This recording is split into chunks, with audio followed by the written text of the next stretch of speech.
Okay. Well, I was like, did I freeze? We're live. Yay. Awesome. Hello, everybody. There's Sarah and Pablo here again this week.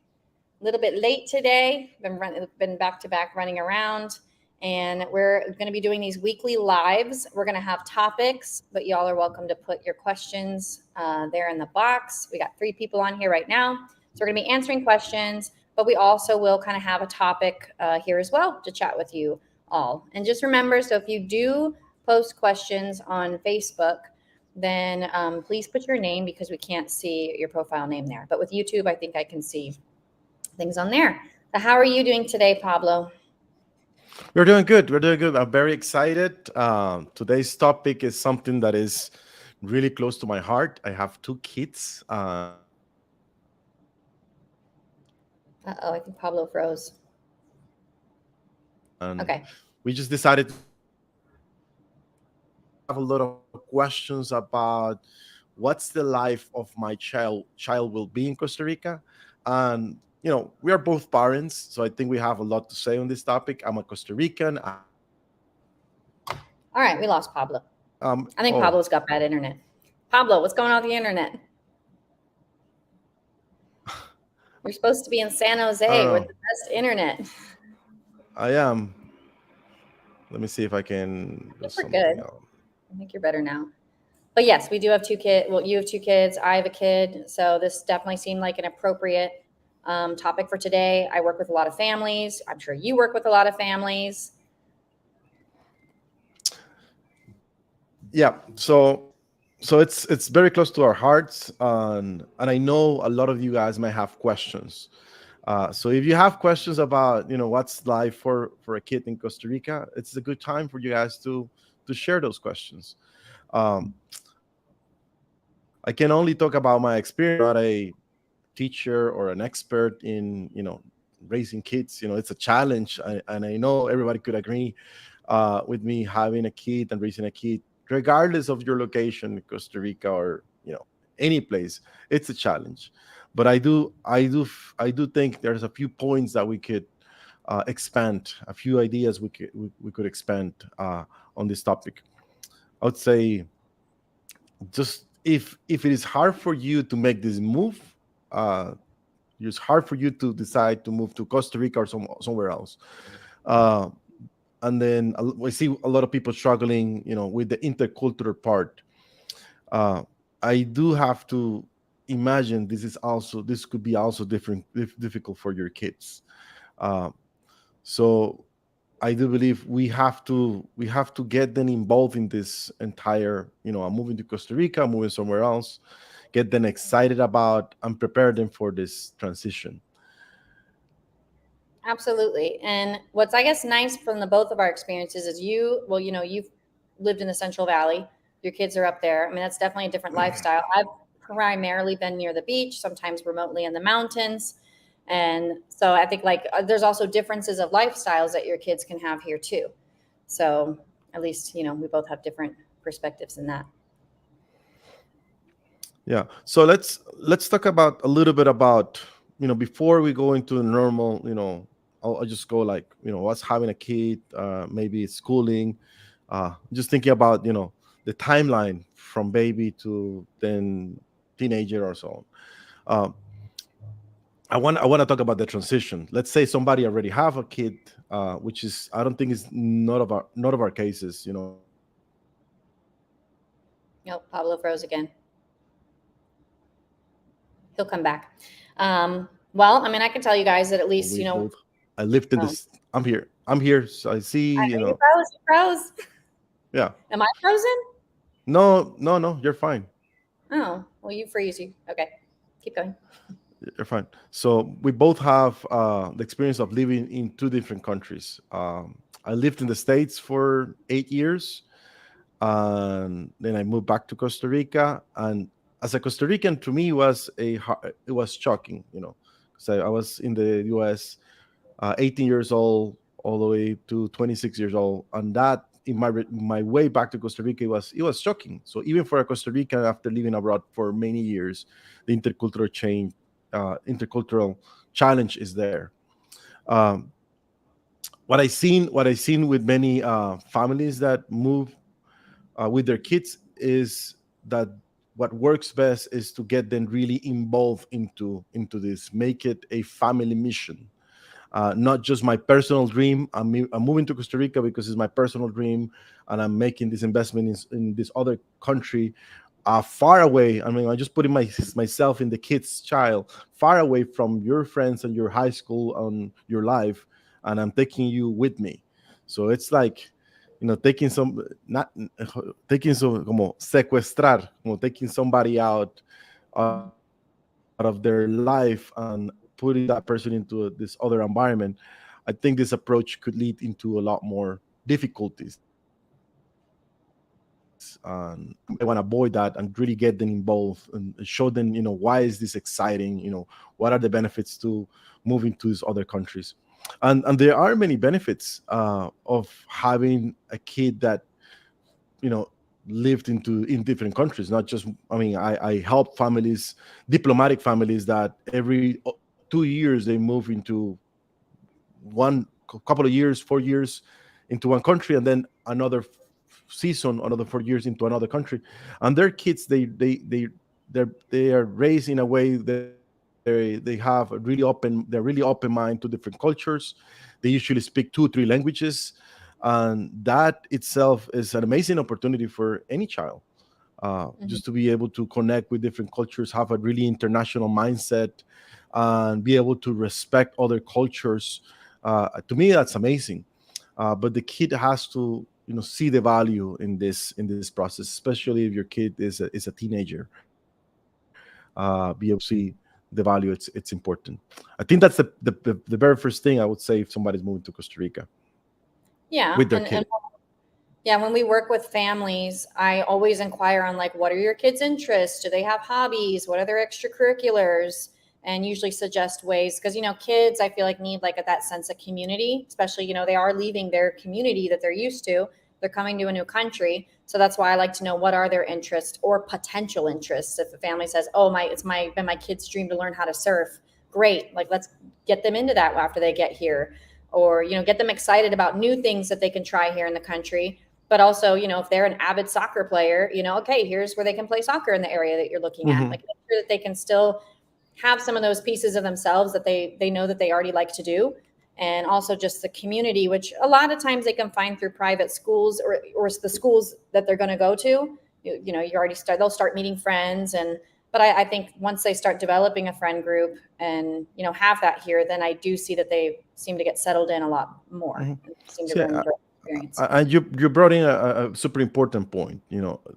Education. What's the education going to be like, and what is the support system around this education? I'll say for the average Costa Rican, the Tico family, that is middle class to lower, a lot of them do not access to a private school.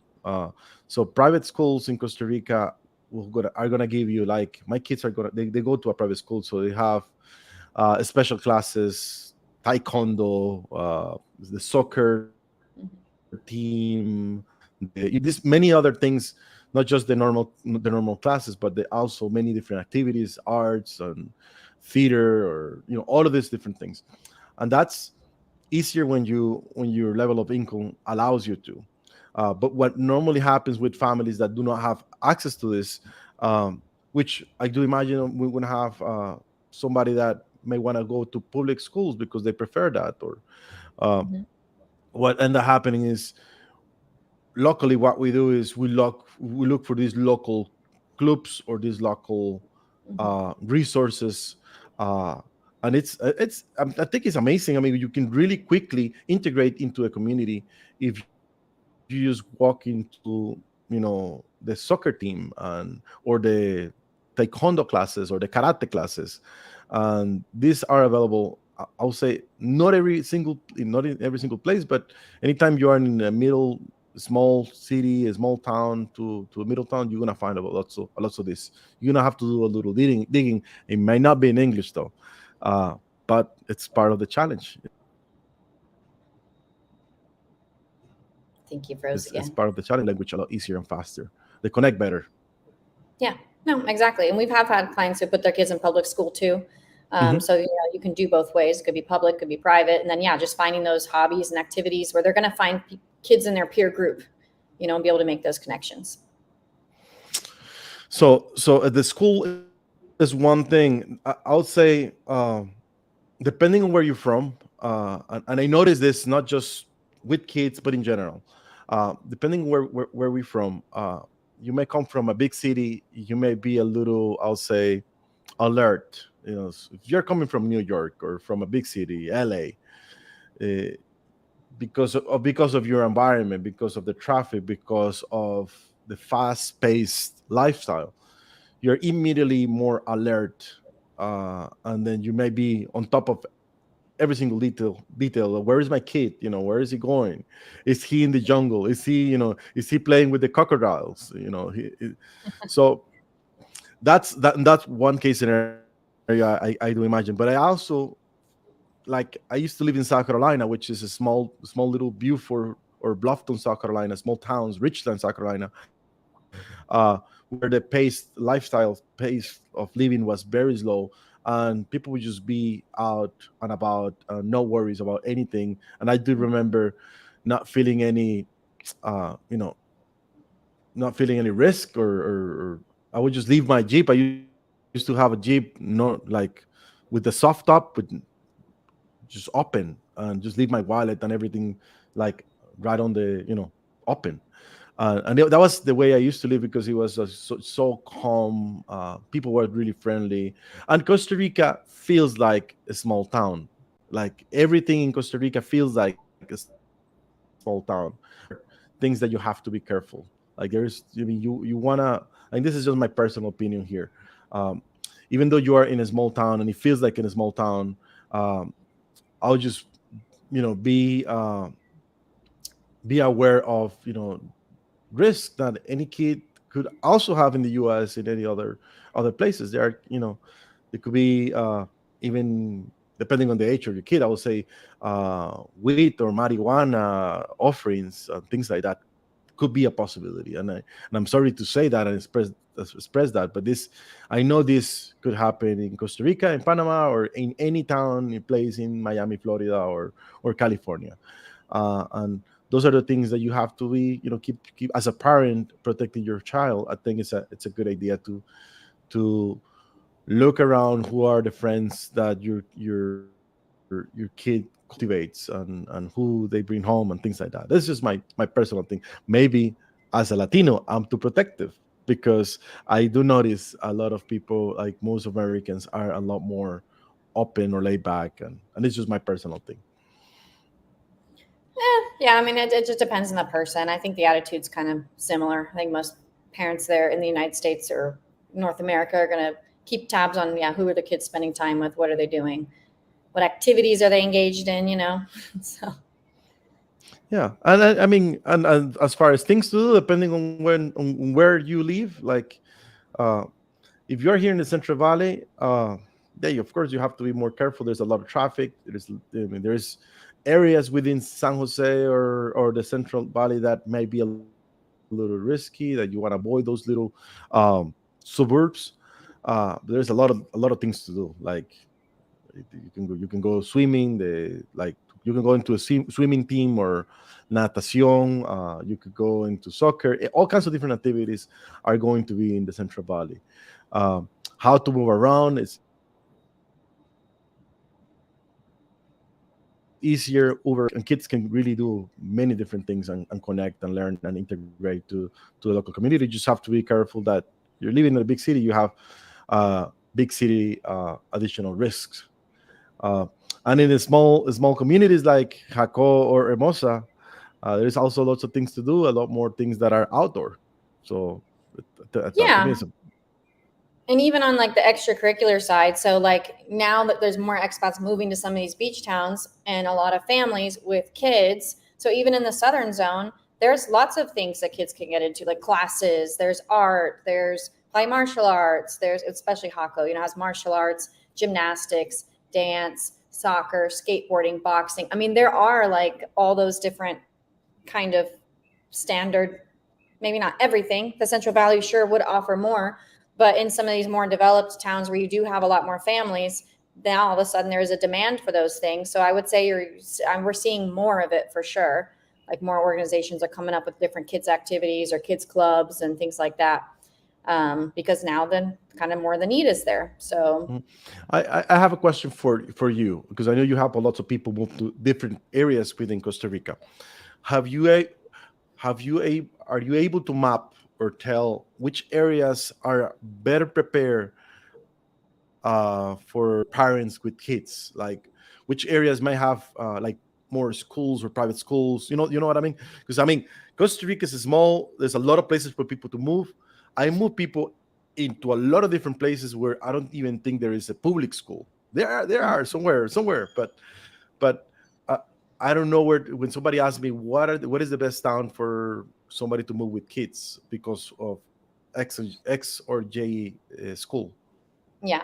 Okay, so if we're talking about beach towns, then I would say our biggest ones are okay, like North Pacific side, like in Guanacaste, let's say Potrero, Brasilito, Okay. Flamingo, that area, outside of Tamarindo, because there's lots of private school options. With all those private school options, because actually they have some international schools, like, where they can get their IB schools, they can get their accreditation. So you see a lot of families settle there. So you see a lot of extracurriculars, a lot of things going on. So that area is set up very well for families. Hako is set up very well for families. Lots of extracurriculars, lots of schools that definitely vary in price range, and they're way more affordable than the ones in Guanacaste. So like Okay. 195,000 colones for Caseña's school. And so that comes out to like $360 a month. That's 300, depending on the dollar exchange rate. But that's great. Or one daycare she was in was $200 a month, or the most expensive private school that I know of in the Hako area, I think is 425 or 450 max. Whereas Guanacaste, you're looking at 1,000 plus per month. Wow. But then, yeah, some of them. I mean, yeah. Woo. And then you go down to Uvita. So Uvita, that area is very well set up for families too. So like we've had a lot of families move Guanacaste, Central Pacific, and then definitely the Southern Zone. So there's extracurriculars down there too. There's lots of, a lot of families are definitely settling there too, because there's lots of schools too. There's Montessori schools, there's holistic schools, there's kind of more traditional, but even I'm talking about private schools right now. There are public schools too. But there's different kinds of private schools. Some people like more that holistic child-led education, or others want something a bit more traditional, where they know that, okay, when their kid graduates, they could essentially go to a university in North America if they wanted to. So there's definitely different types of schools, and none of these schools are huge, and so, when you think of a school, where in the United States, my high school was humongous. Nothing like that. It's not cinder blocky or depressing. So, I mean, even like the private schools, and they're nice. They're like nice, quaint environments. And I mean, I think it's been good. Like my daughter's school has like a pool. It's cool. They do swim class every 2 weeks. And so you can there's different types of schools. And yeah, and I would say in the Central Valley, like continue with this topic. The Central Valley, there's a lot of like you have like lots of private school options, like a lot, and they would start around this $400 range. That's the $400 range, all the way up to a couple of $1,000 if you go to the Lincoln, some of the most like prestigious schools that are like super fancy, expensive, and but $400 would get you a nice school, nice private school. $400 a month, which is I think I pay about 450 for my kids each. And then you have the public schools. The public schools, similar that in the U.S., depending on the location you are in, you may end up in a good public school, or you may end up in a not such good public school because of the neighbor. The neighbor has challenges and so on. So depending, kind of like in the U.S., depending on your zip code. So in the Central Valley, if you know where to look, you want to stay in an area where the school, it's a good school, you could get it into a good school that is public and that doesn't cost you anything. So that's another. If you plan ahead that your child is your main thing and you want to stay in the Central Valley, you may want to stay near, I'll say, San Joaquin de Flores, which is they have the Escuela de los Estados Unidos. That's the name of the school, which is supposed to be a good public school. They teach English, things like that. Um, And so kind of researching these things, it's important if you want to go for public schools. Like I don't really know outside of the Central Valley how the public school is, but I would say in the small towns, you should have, you know, I guess this is a small town, maybe 4 or 5 classes, very little schools. Like the entire school could be 50 kids, the entire school, and that you've seen that a lot in some of these small towns. Yeah. Uh, I mean, I wasn't opposed to public school either, but honestly, I would drive down the road and there would nobody there, like where I was, like, so I was like, are these kids even like, are there even kids in here? And then I had a story from a friend who was in another town further south, and they said, oh yeah, like the teacher is not there anymore. So like, yeah, like the school hasn't been open for like 3 months. So well, it totally depends on the area.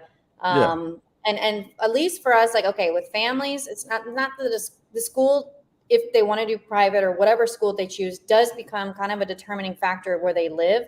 So, we organize scouting trips for people who are coming down to kind of choose their area. So a lot of what we'll do is we'll like actually set up appointments for them to go view the schools. that's Because good. then when I think about that, like, then I think, okay, how much driving distance do I want to go one way to my daughter's to the kid's school? Because then that starts setting up your rental radius. Okay, if you fall in love with the school, then how far do you want to be from the school to take them each day? Or if that's what you have to do, then okay, well, here's your radius of where we're going to look for houses. So schools, not to say it's the only factor, but it does become like an important factor, at least whenever we work with families here, because it does affect where you end up living. It And it makes doesn't sense. have to go live somewhere that you don't like because it has the best school or has the school you like. Like usually I found that people are able to choose a town that's a good fit for them and there's a school that they're happy with in Now, most cases. now So transportation. If you wanna get into transportation, most schools, even public schools, at least in the Central Valley, would offer like this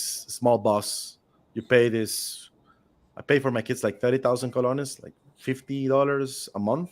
They come, they pick up my kids, they go to the school, and at the end of the day, they pick up the kids and they bring the kids back yeah, I home. wish.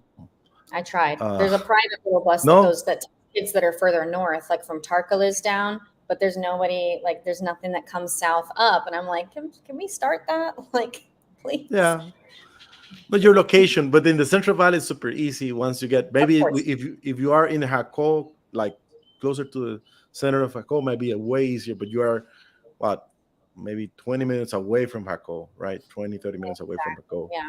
Yeah. I mean, if I was Um, in Tahoe, it's fine. I drive 2 minutes, no worries. Everything's like 2 minutes away. That's no problem. But yeah, being 15 minutes, 20 minutes, depending on who you get stuck behind on the road, depends.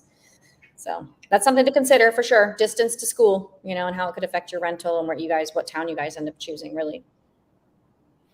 yeah. Are we? What else do we want to cover with kids? Having kids in Costa Rica, I'll say. Well, oh, yeah, you go ahead. I would say the health part. It's another thing. Costa Rica health is free. You can go to the EVAES, and if they need the shots for different reasons. Um, so that's an advantage. Um, and having a kid in Costa Rica, like we had a private hospital, which is it could add up about $3,000 to have a kid, all the way up to $5,000, depending on how complex it is, or it could be Yeah. no cost if you go to a public hospital. Yeah. Yeah. You cut out there for a second. So you're saying that private hospitals, yeah, it could be, I think mine was like 2,500 in total. So it could be Mhm. like, between 3,000 and 5,000 at a private. Of course, other factors could vary. And then public hospitals are, free. Actually, if you're pregnant in Costa Rica, it doesn't matter if you're a resident, doesn't matter anything. Your public healthcare, you're covered under the public healthcare system, 1,000%, everything's Yeah. free through the public healthcare system. So like I did all my prenatal appointments through the public healthcare system, and then I gave birth at a private hospital. So that's Okay. how I ended up doing it. But there's other ways to do it too. Yeah, and I'll say what I notice is most people recommend to have a mix of public and private health. And this is because, like, if you're having a kid, you want to check yourself also in the public system, because if anything happened, they want to have your file. Yeah. They want to keep record of what happens, because if anything happened from the private sector, they were just gonna, you know, refer you to the public, and they want you should have a file already in the public hospital with all the information, clinic information, and so on. So I do see a lot of friends, doctors in general, that recommend to keep a mix of the two uh, services. The private, like if I have the money and want to do my test, or you want to take your kids to test or anything for whatever reason, uh, I'll just go private because it's fast. Pay $80, $100, and I have all the blood tests, and it's super convenient, or as fast. If I go to the public, you have to do the line, and it could be an entire day, and you might not even get what you need. So for emergency purposes, public is great. So you have to, kind of navigate the two systems to get the most out of it. Maybe this is a topic for another life. We can get a doctor in here and help us, navigate to the public and private health system. Mm-hmm. Yep, I remember my experience with public. Yeah, we'll go to this window, go to that window, sit over there, sit over there. Now you're in the wrong spot. It's just like, and not knowing Spanish can be challenging too. So like when I went through the public system through my pregnancy, I was living in Capos. So like, yeah, I didn't know what was going on. But my Spanish was not advanced at that point. Now I could easily navigate it, but it can be a little bit confusing too if there's not someone there who speaks English. And that just depends where you are, because all the hospitals or clinics are going to vary depending on where you are, just like the level of education for the public system. Yeah, I would say, if you ask maybe one doctor out of the entire hospital, like when you're away in Quepos, or those hospitals that are not in the Central Valley, maybe one or two doctors are gonna be bilingual. Yeah. Maybe not the one that you needed to talk to, though, but because I guess the medicine, or this industry, the medicine, the healthcare industry, the way they train doctors, is to, even you could be at the most known university of Costa Rica, or and they take these doctors and send those doctors to remote locations, Mm-hmm. to because there is not enough work in the Central Valley. Everybody wants to get the position here in the Central Valley, in the fancy, or the best hospital in the country. Cardenal Guardia, tal vez, one of the most known hospitals. Um, so these kids first have to pay their way up, and they usually go to Quepos. They go to somewhere in Guanacaste, small clinics, Mm-hmm. but they could be bilingual. I have friends that are like in Puerto Viejo de Limon. This doctor speak like three languages, and she's just there, and then she just leaves, but she speaks English. And I have another friend in Cortes. Cortes is a hospital not too far from Quepos. uh, the guy speaks fluid English. So I would say, if you ask around for help, does anybody speaks English, they may be able to find somebody. Yeah. I just probably wouldn't do that. But hey, Sarah, I love your videos. I can see those notes, Yeah. and that's in YouTube. Hillbilly deplorable. Hello. Well, thank you. Thanks for watching. Yeah, what we're doing here is we want to open ourselves to do a Q&A session. If you have questions, if you have questions about moving and living in Costa Rica, we're happy to provide our opinions. We both help people move to Costa Rica in different areas. I do international shipping, and I own businesses in Costa Rica, and Sarah specializes in relocating people into Costa Rica and help them along the way from start to finish. And I do feel we have a lot of experiences that we could be sharing, that we'll be sharing. Oh, for sure. Yeah. So yeah, if you have any questions, you can put them in there. I'll probably in like 10 minutes, I got to hop off to go, well, now we're talking about schools, get my daughter from school. But I mean, I wouldn't mind sharing a little bit of like what I think my personal experience has been like having a kid here. I mean, again, I've never had a kid in the United States. So I've been a single parent. So if anyone's like new, as anyone that knows me knows I'm a single parent. But if you're new, yeah, I've been doing this by myself since she was like 2 weeks old. And she's 6 now. Still going. So yeah, parenting obviously is not the easiest thing ever. But I'm like so freaking thankful for this country. Like I feel like for me, it has made it a way more fun experience. Again, I don't know what it would have been in like in the United States. I imagine I would have been in an office for 40 plus hours a week. Maybe, I don't know, like not enjoying my life. That's just honestly what I imagine. But I just like this experience being here has been so good because I was able to work from home on my computer. I've been able to live at a wage that I can afford without like killing myself over work. You know what I mean?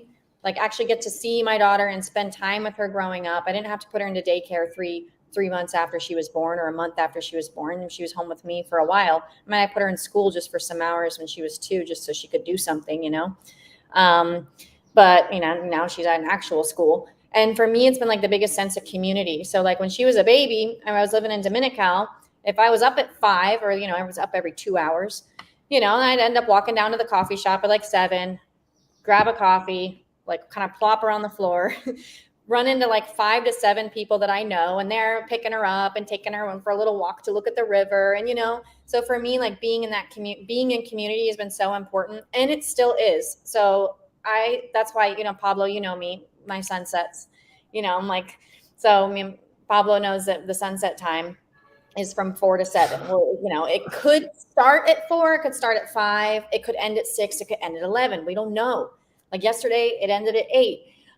So for me, like that's important too. Like what I do in my lifestyle is me and my daughter will go down for sunset, usually most days. We know everybody who's like right there. You know, we go to like a restaurant area. I get to talk to friends. Maybe I'll have a margarita, or maybe I'll have a smoothie or just some water. I watch the sunset or just talk to whoever. Or sometimes I don't talk to anybody. Sometimes she'll sit there and talk to everyone. And for me, like I don't know, that's what's made it like nice for me. I feel like I have a lot of community support. There's so many amazing people around me. And that's I think what's made it such an enjoyable experience is like, I feel like I still have a good quality of life. I still try to maintain like my work-life balance, even though it is super challenging sometimes. Or, you know, we took her little homework down to the restaurant, you know, the beach, and we were doing her homework there at the table and ordered some food and so I don't know. That's just my experience. So for me, like as a single parent, I just feel like it's been so much better here. And I've honestly been really happy just because of our lifestyle. It's very simple, but I'm surrounded by great people. I get to just have, you know, nice, easy things to do. You know, it doesn't cost as much energy to go down there. But for me, like for my mental health and my happiness, like it's made such a huge difference. I think just feeling like I'm part of a community too, you know? Yeah, and I do get that. Small towns, it's easy for you to once you get to the small town, you start going to the same coffee place and you start meeting people, and then you start taking the yoga classes, and maybe you go to the church. Mm-hmm. Very quickly, you surround yourself with people that you know and that you can connect and that you can trust. Now, in the Central Valley, I would say I would probably not let strangers pick up my kid. Just it's just kind of like because I don't know everybody that when I go to a That. coffee I said place. people I know. I didn't say they were strangers. I mean, Yeah, like people that I know, you know? yeah, But yeah. yeah. But see, in a bigger town or city, of course, it's harder to get to connect to everybody that you run across. Somebody put a question here, looking for a school in Alajuela. That's Rachel. And my kids went to this school. It's called Maristas. I don't know if I can type it here. Type Maristas. Tell me how to, I guess, can you post a comment? Yeah. There's not random people, you know, picking her up and doing weird things. It's But you know, private. we'll be at the beach and you know, she'll chit chat with people and I'm right there. She always comes back with free stuff. I get this look all the time, you know, like she'll come back with a necklace. Like, you know, I watch her and she's like, I'm like, look what the lady gave me. And then I get this look, it's fine, like she can have it. Like, and I'm always like, oh my God, she's always coming back, you know, she'll come back with ice cream in her hand from the restaurant or like a bowl of pineapple or another necklace that someone just handed to her because she asked for it. Like I'm like, this girl. but it's all good. She's living her best life, I think. So Any, yeah, I was saying because I guess on how we overlapped. I was trying to answer Fresh Rob question. Schools in uh-huh. Alajuela. I think that's a pretty good one in Alajuela downtown. Yeah, All, how do I all kinds of activities, not expensive. did you oh okay, here we go. Sorry, I didn't see that you typed it to me. I thought you typed it as a comment. Okay, so I can put it there. So I'm going to comment the school that Pablo mentioned, so maybe you can take a look at that. That Yeah, was a it's good actually a question. Catholic. It's actually a Catholic school, and even though I'm not a Catholic, it's a pretty good school. And my kids, they were both in this school for a few years. Then we have to move from that location. So, um, but it's a pretty good one, very well known Catholic school with all kinds of activities, extracurricular activities, and not expensive. Transportation service right in the middle of Alajuela downtown. That's nice. That's awesome. And I know that, well, she mentioned like schools will start in February. So that's also for people to keep note, the typical Costa Rican school year is, February through November, because our Hmm. summer break is, that December, January. So that's something that is a lot different for North America. So people should note that. But some schools will follow their own schedule. Again, like if it's a private school, they might follow their own schedule. Like I've a friend, her son's at a school. They do like 2 weeks off every few months. Like they don't have Hmm. like a months off. They do like these little stints throughout the year, so they still get the same amount of time off, but it's just smaller chunks throughout the year. So every school is going to be a little bit different. Okay. Yeah, that's true. That's true. Like most public schools, they go in vacation in the middle of the year, and this is 2 weeks.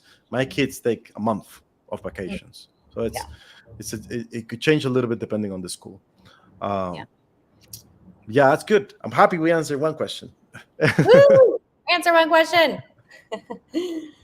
um, that's good. Well, I do have to get off soon, And but were there any other kid topics? Giving birth to yeah. baby. Anyway, I also have to go. My battery is about Ooh, to yeah, I'm about to die, and I don't have the cable to connect handy. so what rating Uh, do we give raising kids in school? I'm giving it two thumbs up. I mean, raising kids in Costa Rica, I give it two thumbs up.